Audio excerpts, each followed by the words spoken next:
Hey, Sun Devil fans, Brad Denny with 3TV, CBS 5, and the Speak of the Devils podcast. And welcome back to another episode of the Speak of the Devils Sitdown Series, where I bring you in-depth one-on-one conversations with key players, coaches, and other figures within Sun Devil athletics.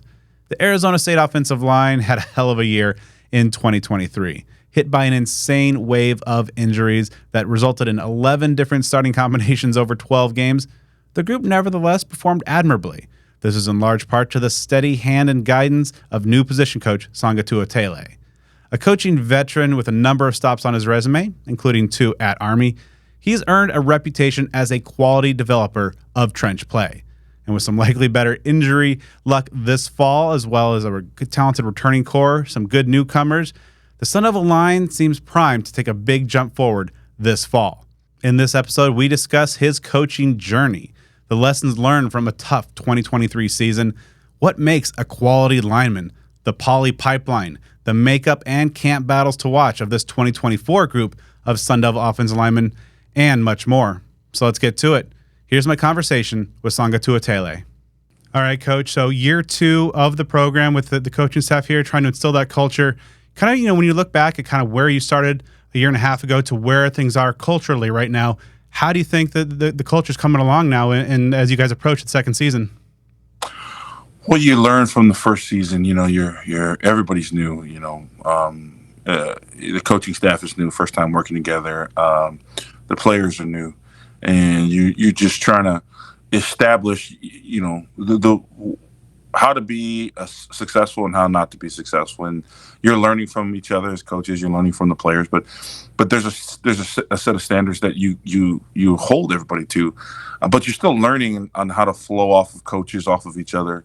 But you're still setting the high standards. It was a learning curve for everybody, and now that we're entering year 2 as a program, we've gotten used to each other as coaches. We've learned to coach with each other and better and lean on each other, and just understand what we're trying to accomplish here, and then it rubs off on the players. And I think when you have a staff that's aligned, obviously starting with Coach Dillingham, and you have a head guy that's passionate about Arizona State, it's easy to align to what we're trying to build here. And so the players feed off of it, and it's not fake.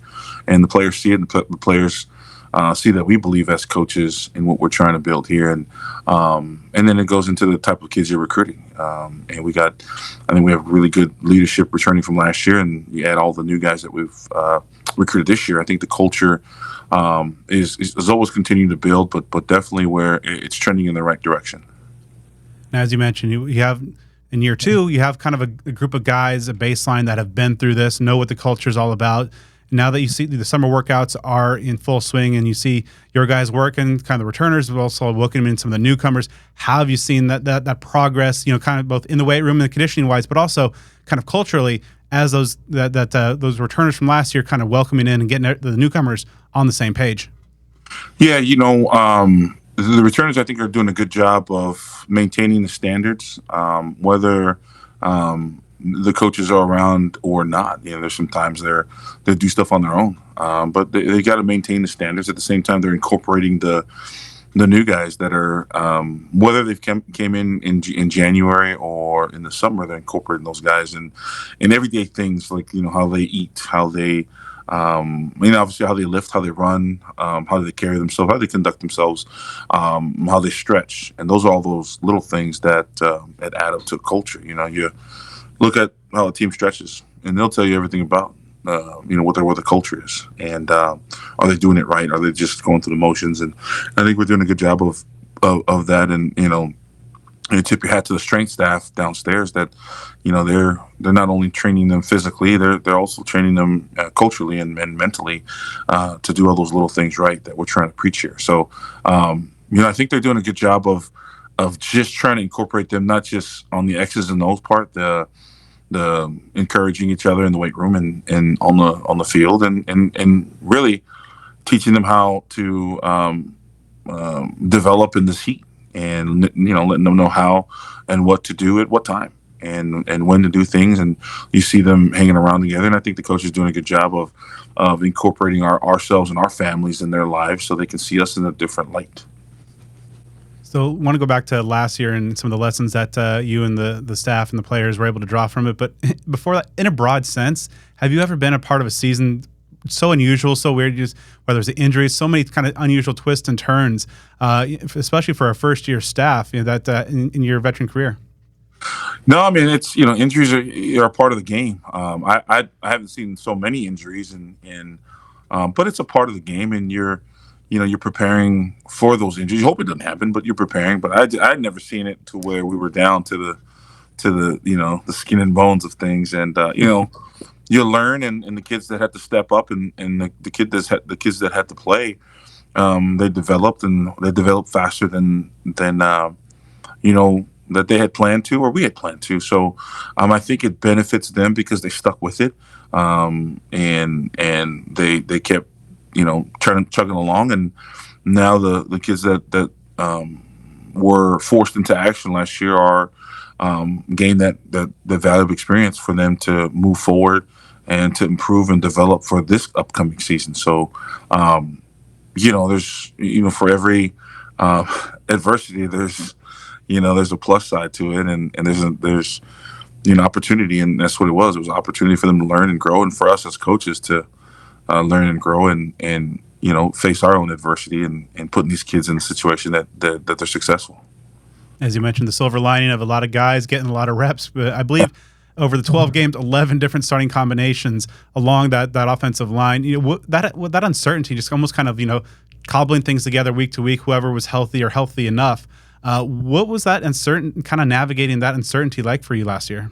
Well, it's just trying to get guys prepared to play multiple positions, and that's part of their development of developing faster than had planned. And you have guys, like Sean Nottle having to learn to play guard, tackle, and Makua Pule, another freshman that had to play some different positions inside, and Cade Briggs was guard and tackle and center, and so you have all these guys that have gotten thrusted into the mix, and it's a blessing now because they have that good experience, and their overall knowledge of offensive line play and in the system, it helped because they had to be ready. And it was funny. You go to practice and it was musical chairs. You call the ones up and 5 guys show up, and you call the twos, and the left tackle would go to right guard, and the right guard would go to left tackle, and so forth. So it was learning, and grateful for the young guys that stepped up, and like I said, so it was part of their development. How did you see the guys kind of handle that adversity? Obviously going through so much stuff, a lot of external stuff. Injuries are beyond anybody's control, but just, the ups and downs of that front, the just kind of the unknown, the uncertainty week to week, and also, a kind of overall, tough season where maybe the wins and losses weren't where anybody wanted. Well, in every loss, you can still be successful. And I thought those guys, they battled, and they never hung their head. They were in every game. They were, they make many mental mistakes. They really didn't shoot ourselves in the foot. And so the preparation was there, and they were, going to the right spots, and it's a testament to them and the type of young men they are, and the type of culture we're trying to build, to where it was next man up, and you can't feel sorry for ourselves, and you can't feel bad for ourselves. You just got to have a plan and move forward. So as you mentioned, there's still some lessons that can come from losses, and going through some adversity can strengthen a group as well. When you look back at your own kind of path over the course of last season, how did you grow as a coach? Where did you kind of learn the valuable lessons going through the experience of that 2023 year? Every year you learn technique and things like that, but you also confirm that young men are resilient, man. They do some special things, and when you think they've been pushed or they can't do anymore, man, they step up, and they show you that the young guys the young men that we have can do more than sometimes they think, and sometimes coaches think. And it may not be physical, but it's just they can handle more, and they want to be good, and they want to be successful. And so through the midst of all the things that we went through last year, the guys that were injured wanted to help out as much as they can, and the guys that weren't did as much as they can to make sure that they're putting their best foot forward for their teammates, and they're not letting their teammates on the field down, or they're not letting the guys that were banged up down. So, as a coach, you're always learning, and you're learning from them, and to be able to understand that young men can be pushed in a way that's inspiring for yourself and for their teammates is special. And of course, not just players missed some time last year. You yourself missed a little bit of time as well. What was that experience like going through a difficult year, not being able to be out there for a little bit, but also on the flip side, the opportunity it presented for some of the guys on your staff to step in and help lead that group? Yeah, it was a tough time, and not to get into details, but anytime you miss time in anything, if you're a competitor, if you love your job, you miss some time, you're going to feel guilty. You're going to feel guilty that you let guys down, and that you let your team and your family and everything down. So getting that through, it was tough. It was tough to watch them on TV. It was tough not to be there at practice and not to be there for any support. And so it's something that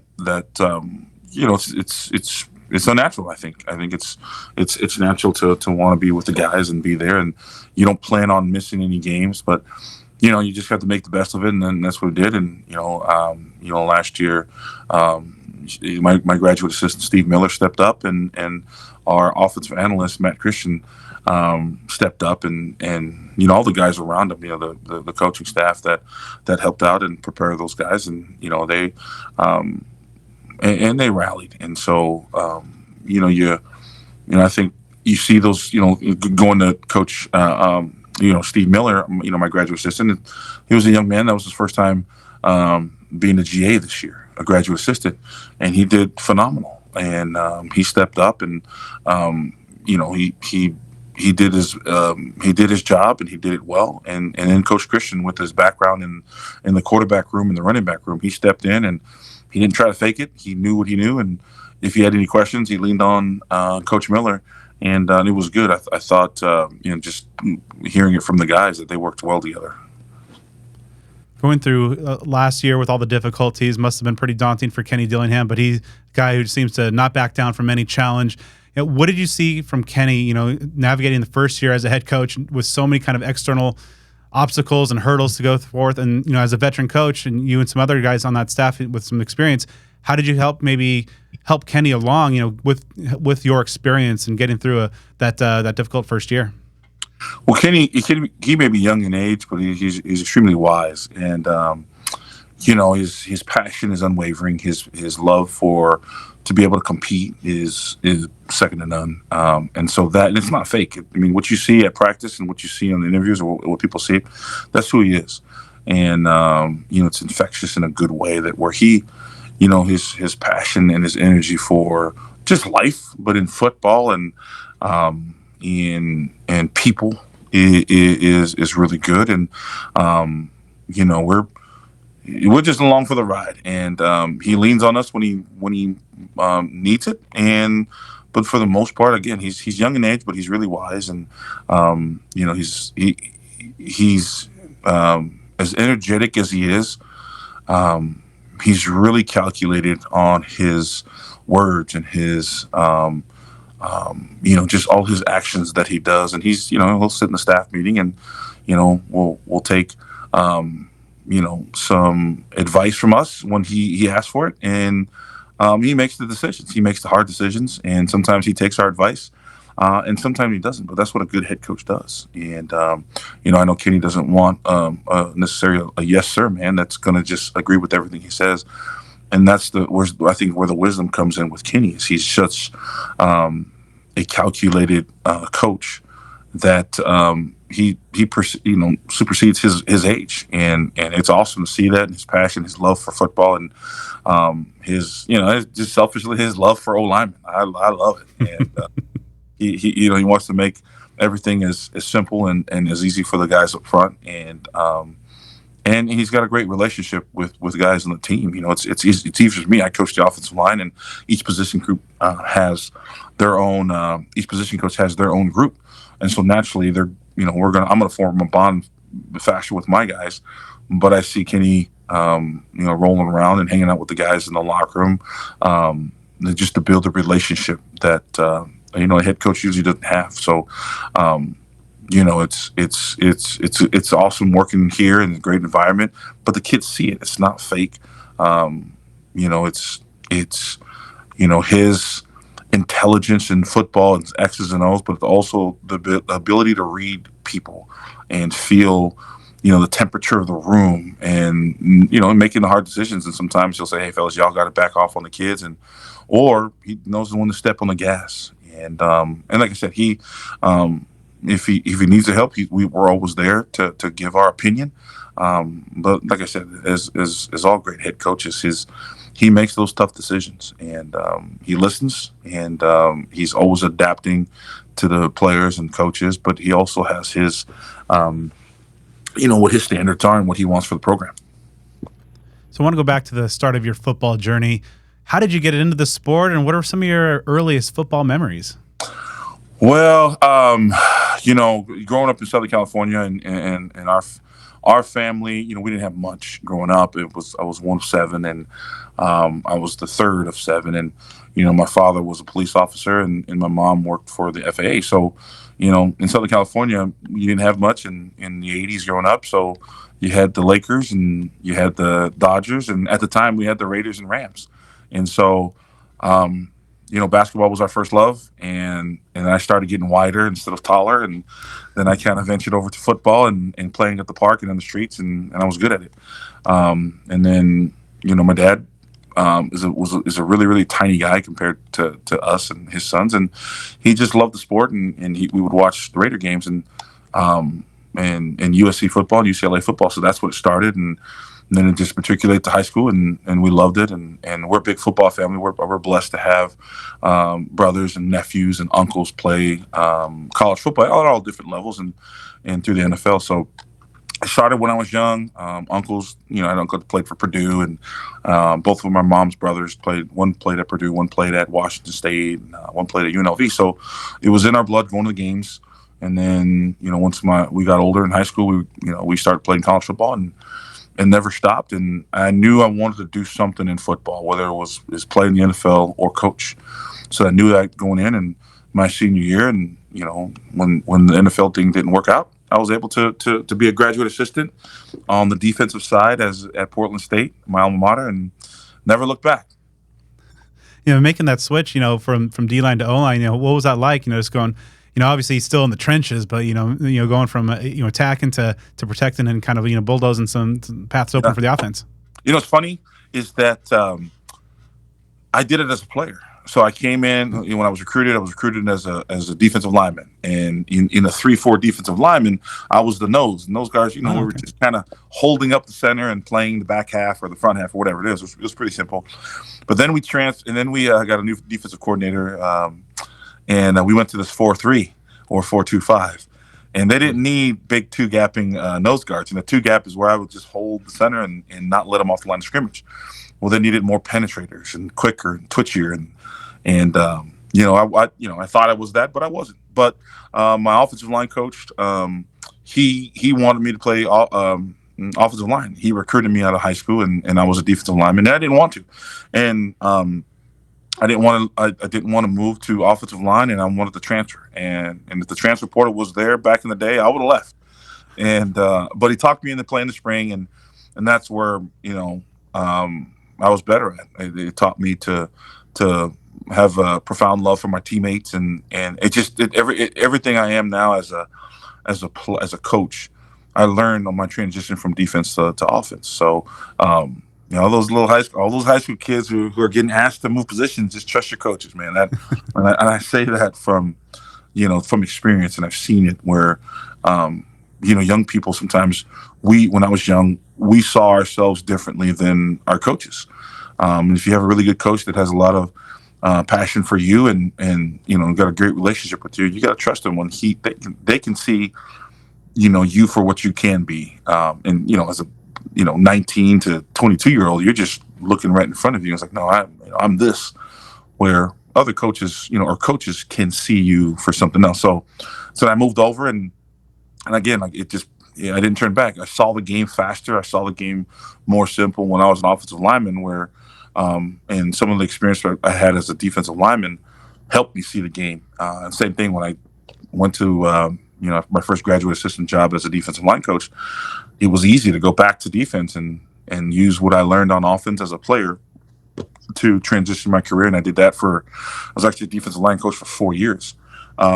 And then I went over to the offense when I went over to West Point, and we ran a pro style system, and that's what I ran in college when I played offensive line, and just it stuck with me. And it was just I can see football better, and I think it helped playing a defensive line and moving over, and at the same time coaching defensive line and then moving back over and staying on offense. So give our listeners and viewers a scouting report on yourself, Portland State offensive lineman, and then kind of a hypothetical question, how you as an O-lineman would have fared being coached by you present day. Well, the first thing is I'd say he's a dirty player. I wanted to make sure I was protecting the backs, the ball carriers. So I would, hit people through the whistle. And so that'd be one thing. Like, man, he goes hard. I got in people's faces, just so our running backs and quarterbacks didn't have to. But we ran a lot of inside zone, a lot of gap schemes where I would pull. So it'd say he's in the box, not very mobile as far as screens, but in the box, strong, heavy hands, pretty good feet, good balance, and just nasty. Just a nasty, hit you as late as you can without hurting the team. And that's the personality of my offensive line coach and passionate players, and I hated him. I'm just on both. I had two offensive line coaches, Coach Jeff Hoover, who passed away about 10 years ago, and then Chris Strasser, who's now with the Houston Texans, and they were both hard on me, and they both had different approaches. And I didn't understand why, because I thought I was a good teammate, I was a captain, but they would just push me, and they both made me the player, the coach that I am now, and I use their coaching philosophies and all that stuff. So, and could I have played for myself now? Hell yeah.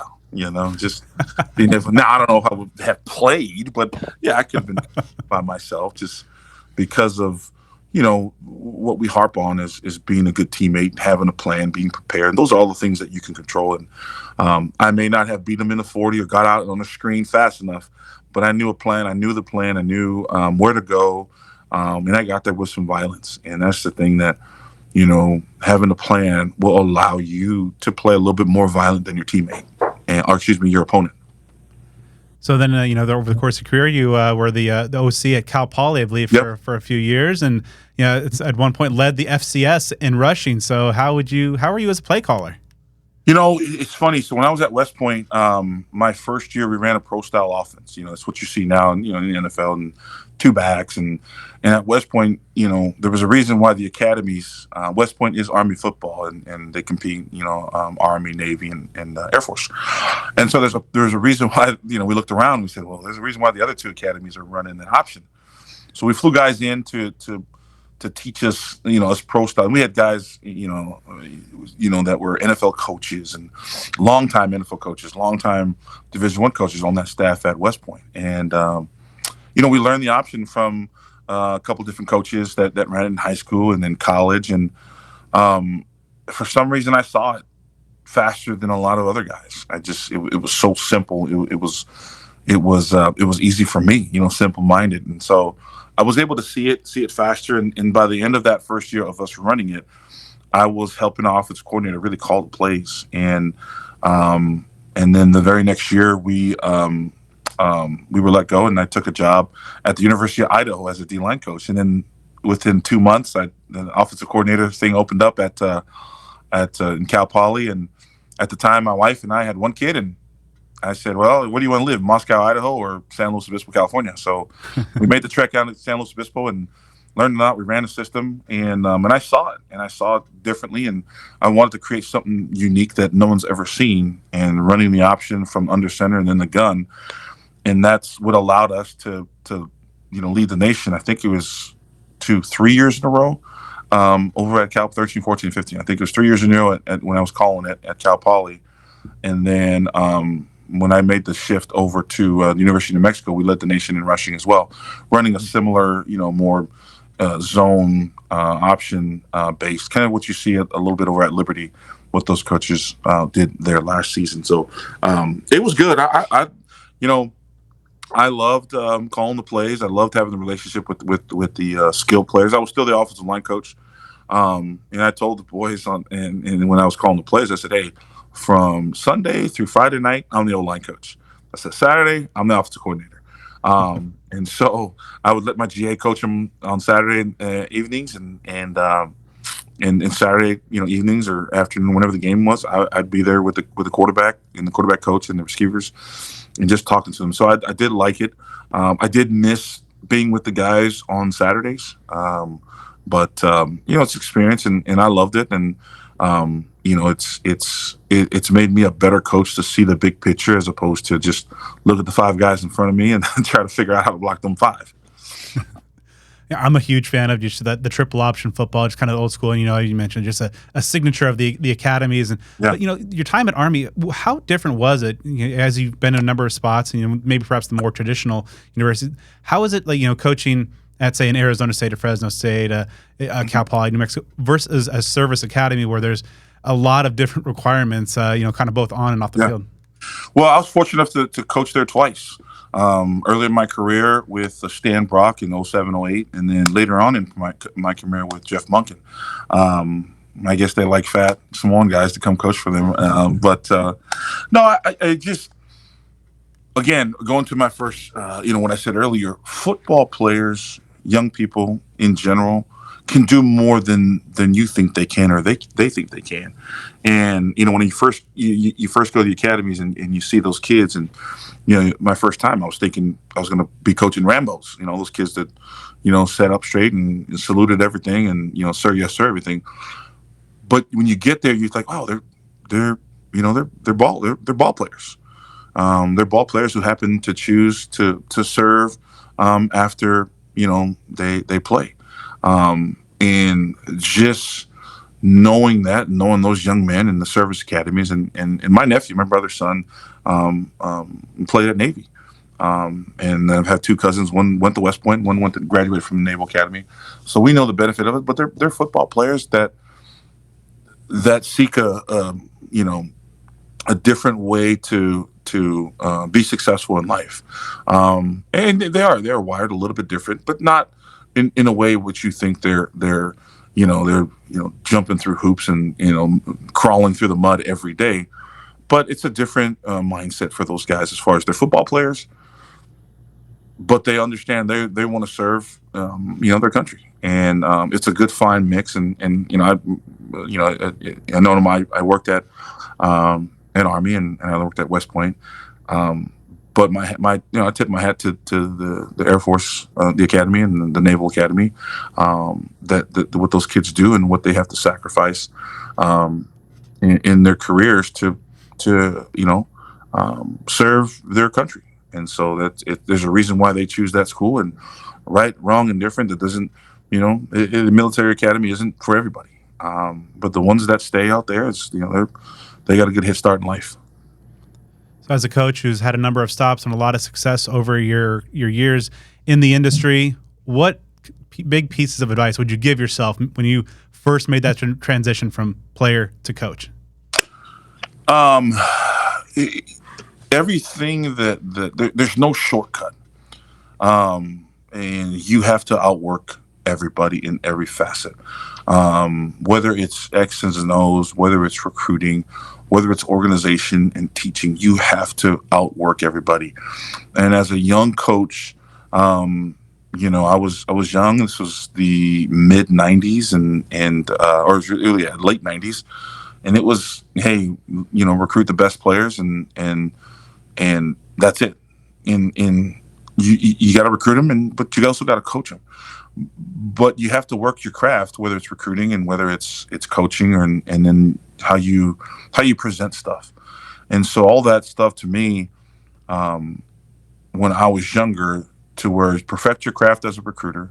This is what I would tell myself: perfect your craft as a recruiter, as a coach, and as a teacher, and always be professional. in this aspect, because you never know who's watching you. You never know who's on your staff. Someone can be a head coach in 10 years. Someone can be a athletic director. And so I always tell these young coaches that you're on an interview every single time you're in the meeting room, you're on the field, you are on an interview, and someone is judging you whether they want you on your staff or not, whether you can connect with kids, whether you can work your tail off, whether you're organized, whether you can teach, whether you know your X's and O's. You're on an interview. And I said it to my players all the time. I said, anytime you leave somewhere, and they're going to talk about you. People are going to talk about you, and they're going to say two things. They're going to put an "and" after your name or a "but." And here's an example. They say, player X, he's a good player, he's fast, and he's a great teammate, and he knows what he's doing. Or player X, he's a good player, he's fast, but I don't know if he can, comprehend the offense. Or, but I don't know if he's if he's fast enough, or he's not a good teammate. And so those are the things that even to this day, when I coach, everything I do it as hard as I can, and in a professional way, that I'm always on an interview.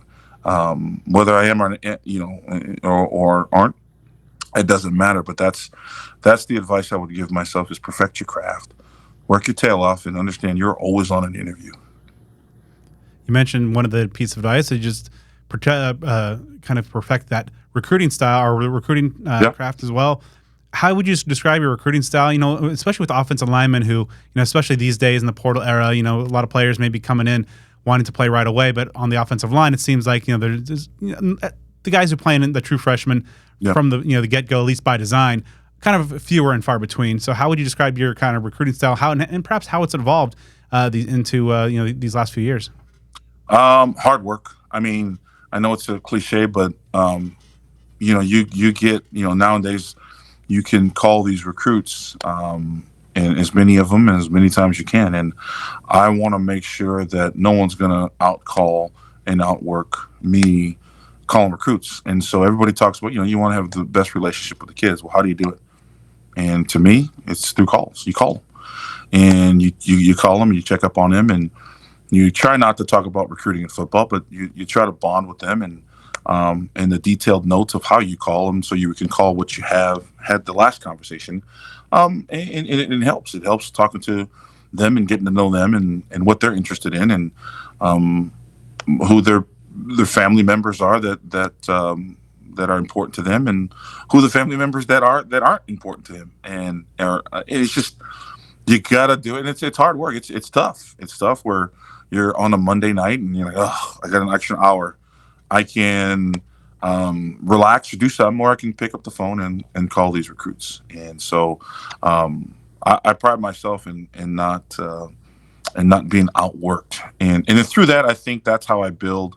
And I don't like to say sacrifice. I invest in these kids, because if they don't feel me that I'm invested in them, then how are they going to believe me when stuff hits the fan? I said everything's good when everybody's ahead, but when you're struggling and you're struggling in life or struggling in football, you better know your coach has your back, and your coach is investing in you, and your coach is ready to have those hard conversations. So I think that style of just getting to know the kids and calling them and not bothering them, but calling them. And once you get the recruits to sound like you on the phone, as far as when you ask them questions and talk about football, then okay, now we're going somewhere, and they can rattle off some of our beliefs and things like that without knowing that they're doing that. And so that's what, my recruiting style is relationship, but it's real. It's not fake. And, I talk to them like I talk to my players, and they like that. They don't like the fake, rah type of stuff. So there's been the Texas to Tempe pipeline, Cali Devils activating the Valley, but also a big focus on the Poly pipeline and a number of recruits that have been coming in, and guys already here, guys that are going to be on their way in the future. What impact do you think that the quote unquote Poly pipeline can have, or it has had already and can have in the future as it continues to flow? Well, I think you said it first and best. Is the two, Texas to Tempe and the Cali Devils. I think those are our strong point, and really activating the Valley out here and making sure we recruit our state, and making sure we do a good job of not just finding the talent, but recruiting them and not selling them Arizona State, but just showing them why we think this is the best spot for them. At the end of the day, kids and their parents or their coaches or whoever is going to help them with decisions, they're going to make the best decision, find the best fit. There's no perfect place, but it's the best fit. Then it's our job to get all the information out. And I think our push in Texas is legit and is big, and we like to sign more kids from Texas, and due to the fact that they got a lot of talent out there. And I know a lot of schools recruit out there, but we also play out there. In the Big 12, everything is east of Arizona. And then, to build on our pipeline in California, I think it's huge. And we have a lot of connections out in California, and myself included. And it's an easy drive to get from here to Southern California. And with the Pac-12 disbanding, this is still somewhat one of the geographic places that makes sense for these kids to play big time college football. And then with your Polynesian pipeline, it's easy when when you have three Polynesian coaches here, myself, Coach Iguano, and Coach Nick Soto, who's in the recruiting department. And it's I think Arizona State has had a good pipeline, and because again, it's easy. It's close to California, where a lot of the Polynesians are situated. It's an easy trip from Salt Lake City, where a lot of the Polynesians live. It's an easy trip, and then there's direct flights now from Phoenix to Honolulu, and so we have a network that we can get to these places, or those kids and those families can get here, and that's the ultimate thing: is can my family watch me play? Can my auntie, my uncle, my grandma and grandpa, can they come and watch me play? And so I think that our staff has done a good job of finding the top talent. And if you look at those three things, your Texas to Tempe, your Cali Devils, and your Poly Pipeline, a lot of them are going to fit in those three categories. So, of course, the offensive line, there's center guards, tackles, they have different responsibilities, different profiles, different skill sets that might fit better. But in your experience, do you feel that there's maybe a single critical trait that you found that transcends that, successful offensive linemen have regardless of position or perhaps offensive system? I mean, I think in general, as an offensive lineman, you have to be unselfish because I've seen a lot of great, talented players focus on themselves and not really use the other four next to them, and in particular the two guys that are right next to them. And they'll make themselves look good, but strain everybody else because they didn't make a call, or they didn't they didn't do a technique that'll benefit everybody. And so you have to be unselfish. You have to know why you're doing your job, but understand, like, I can make my job harder, but make everybody else's job easy by making one call or doing this certain technique. And you got to choose the harder right. And sometimes those easier, choices of, I can make my job easier, but it's going to strain everybody else. Maybe it doesn't benefit the team. And then you got to, on the field, you got to be a prick, and you have to have an edge to play this position. 9 times out of 10, you're going to be out of position as an offensive lineman. Those guys, when you go back to playing youth football, or even before youth football, just park football, and you pick teams, right? You pick the fastest guy. Hey, he's the first pick. Second guy, this. And one of the last picks are kind of the bigger, heavier kids that aren't as fast. And you pick those guys. And you ask them, hey, there's a big guy, like, hey, what's my job? The last pick, what's my job? Well, you see that number one guy we picked? Go block him or go cover him. And so you're going to be out of position sometimes. And I'm not saying all offensive linemen are bad athletes. I'm not saying that. But usually defensive linemen are faster. And being unselfish and putting yourself in a good situation, and then just having an attitude of you're not going to lose or you're going to finish the block will get you out of trouble. Will get you out of situations that sometimes you're just going to be in those situations. And I think those two are the top two traits. And the third one is just having your football intelligence. Being book smart and having a high football IQ are two different things. Being able to process fast as opposed to, some kids, some players would have notes, retake the notes, and then relook at the notes and continue their process that way. Where some kids do all that stuff to make their decisions faster. And so the high football IQ to be able to make a decision, to be able to make a decision to put yourself, continue to be unselfish, and to play football with an edge, and that's hard to find. That's hard to do. So as we wind down here, want to take a look ahead to this upcoming season, and obviously new offensive coordinator in town. What is Marcus Arroyo's impact so far on this Sun Devil offense? First he's aligned. He's aligned with our program. He's aligned with Kenny, and he brings such a wealth of experience and knowledge and passion. But he also brings a unique perspective on why he does things, which is awesome. Most coaches, hey, this is when we're going to run.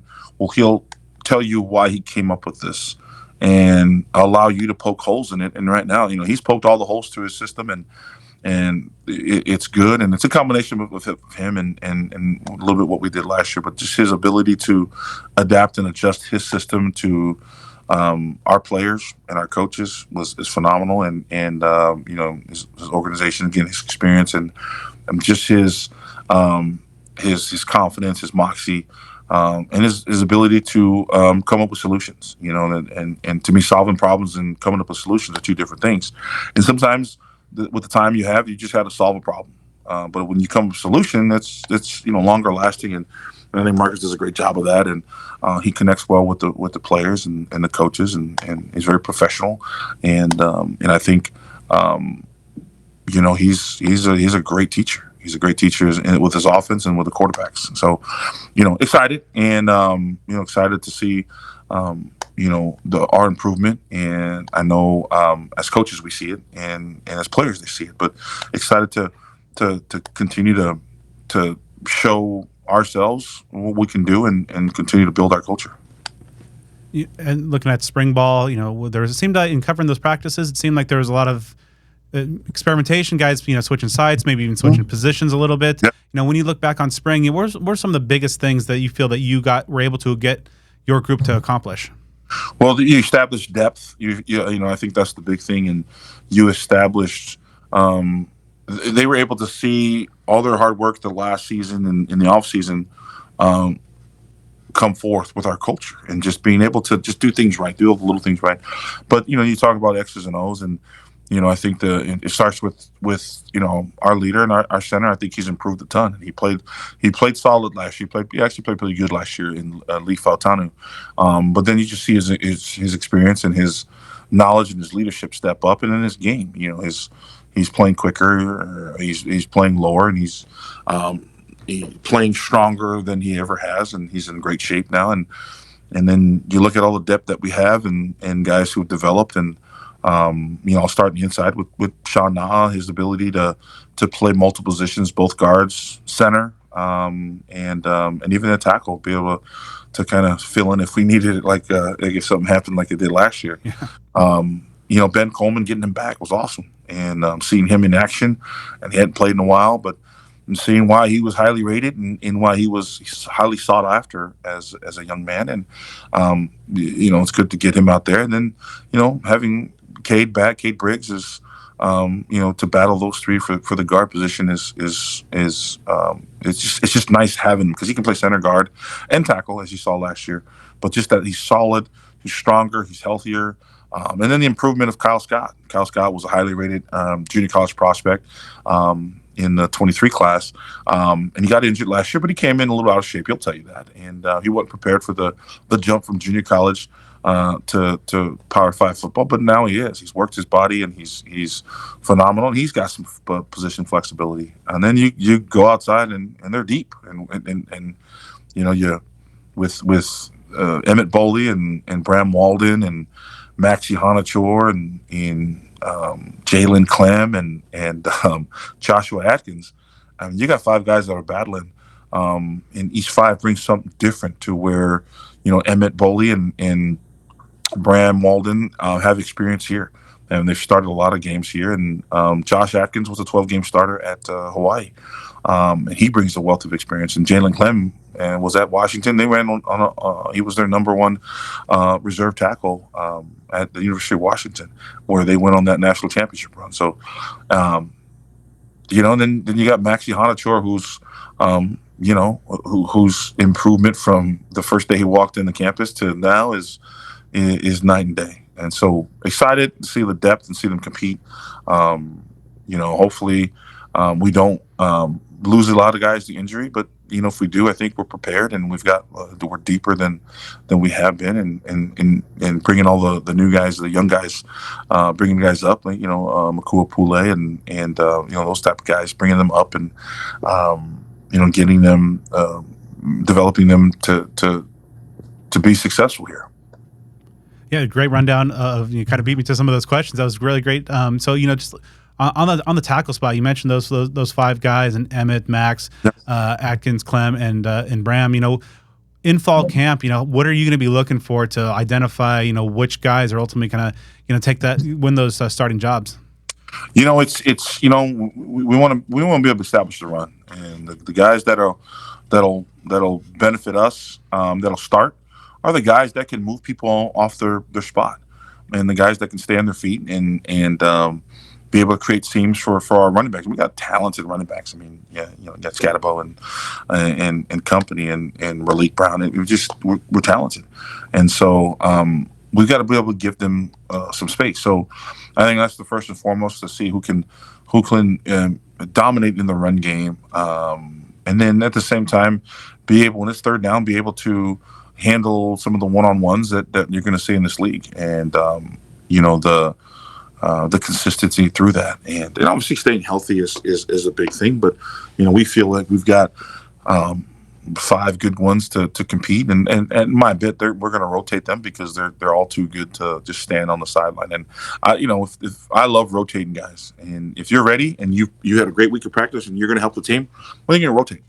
And so we just it's the run game, I think, handles it all, and they're grinding, they're figuring it out, and I think I look forward to seeing who's gonna be the two that's gonna step out there, and it's exciting, it's fun, and they're all good kids, so they're not going to cancel some. One guy isn't going to do anything stupid off the field to cancel themselves out, so you're going to have a good competition, and I'm looking forward to it. Looking at your guards position, how valuable is it to have a guy like a Ben Coleman with, I believe 30 plus starts on his resume, playing at a high level at Cal, versus some guys, some younger guys, some higher upside guys like Sean Na, having that kind of mix there on the inside. It is good. So you got the older guys that have a ton of experience, where it's Ben Coleman and Cade Briggs, and they've got a ton of experience. You got so many games under their belt as starters and contributors, and they played against everybody. And then you got Sean Na, who stepped up and when we needed them, and I think he started 6 or 7 games last year. And then you got, in that same boat as Sean Na, a little bit less experience is a Kyle Scott, who's as talented as any of those guys. It took him a while to get started, and now he's here. And then you got the youngins coming up, where it's Makua Pule, the freshman on the Highland, who played some big downs last year, and we were able to preserve his red shirt. And then you got the incoming guys, your Terrell Kim, and even Joey Sua is a youngster. People forget Joey Sua is a true freshman from Arkansas, so he's got developing, and Terrell Kim, from North Medford, and then Samisi Tonga coming in as a high school kid, and from West High School in Utah, and so you got that group of guys just waiting, and when I tell them, I say, you come in ready to go. I said, just because we put your name in pencil so we can erase it, and so whoever's at the top, you better stay at the top. Whoever's not, this is why we put your name in pencil, brother. And so, you look forward to those guys and seeing them battle and mature, but they all bring something different. And experience, you can't substitute experience, which is nice to have two guys up there, and Ben and Cade with 30 plus games of experience. And then the young bucks, the young horses, just ready to go and take their spot, which again, we're deep, we're developing, and I think we've had a good mix of guys, and at different parts of their career. And last one for you. Obviously, first and foremost, with the caveat, just good health for everyone. What does a successful 2024 look like for your offensive line? Well, staying healthy is one, and then in keeping the ball carriers healthy. I think if we minimize some of the losses in the one-on-one battles, and we stay on our feet, and we're able to hit our landmarks, then I think this you'll see the team success. I think we have 5 guys out there, and we can impact the game just as much as any other position. And so if we're able to keep our quarterback upright and create some seams for the running back, and I think that I think Arizona State Sun Devil football is going to have a great year. But I know they're going to battle. I know they're going to grind, and I know they're going to be prepared.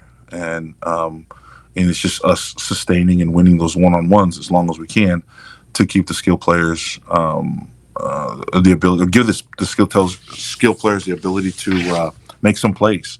And so just health-wise, making sure everybody's healthy and competitive. They're going to play hard. It's, like I said, our culture is awesome. They're going to play hard. They're going to be prepared. They're going to fight for their teammates, and they're going to do the little things right. I'd like to thank Coach T for taking the time to talk with me for this episode. Make sure you are subscribed to Speak of the Devils on the podcast platform of your choice, as well as YouTube, for more great episodes featuring the entire Sun Devil coaching staff, key players, athletic director Graham Rossini, and many more during these summer months. And also be sure to follow me on social media at bdenny29.